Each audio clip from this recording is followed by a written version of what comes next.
Hey everybody, Jason Bermas here, reporting for WeAreChange.org. And today I wanted to take a look at fake news. Now, first of all, let's define what that term really means.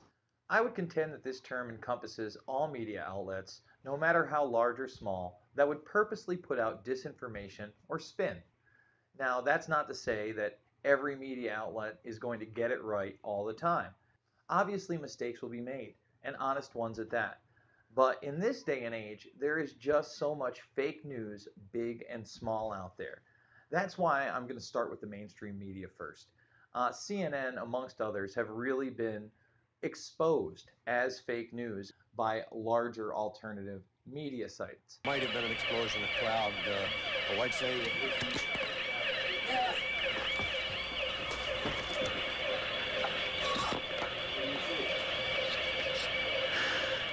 Now, this is a good thing, but for those who have looked into this subject matter, it's nothing new. You know, Project Mockingbird, the CIA's infiltration into the media, into Hollywood, is well documented. It's fact. It's something we've known for a long time. Do you have any people being paid by the CIA who are contributing to a major circulation American journal? We do have people who submit pieces to American journals. Do you have any people paid by the CIA who are working for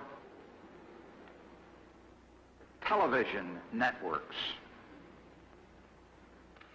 This, I think, gets into the kind of getting into the details, Mr. Chairman, that I'd like to get into in executive session.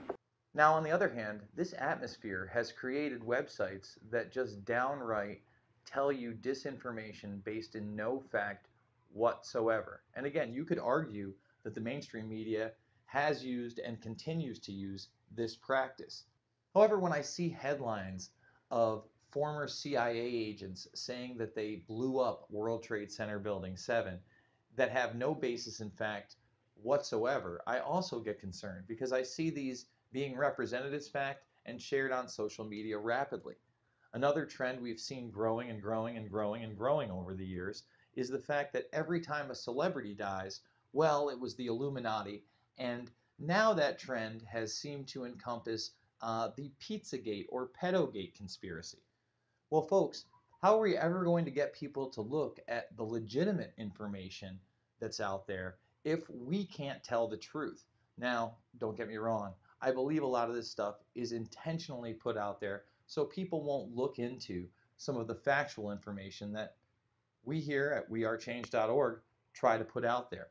However, there are those people that are just trying to get hits and are willing to say anything to bolster their website. Now, unfortunately, we also live in a day and age where some of the alternative media seem to be cheerleaders for the Trump administration.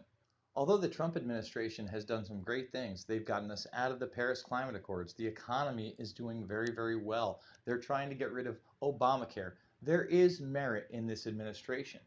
However, to ignore the fact that Goldman Sachs is heavily represented in this administration, to ignore the fact that his technology advisor, Peter Thiel, sits on the board of Bilderberg, to ignore the fact that he's dealing with Saudi Arabia, who we know have been arming Islamic jihadis for some time now, and spin that as though that's not happening is very dangerous as well. So we have to look at the big picture, folks. We have to remember that there really is no right or left. There is only right and wrong. In the end, all of these things are fake news. And in the end, all of these things are nothing more than lies. As human beings, we've been given the gift of free will, discernment, and communication. So what I believe we need to do is reach out to each other with factual information and the truth. And through that, we can empower humanity and become better as one people. As always, if you like this video, please subscribe, share on social media, and go visit WeAreChange.org. It's only through your financial support that videos like this one are possible.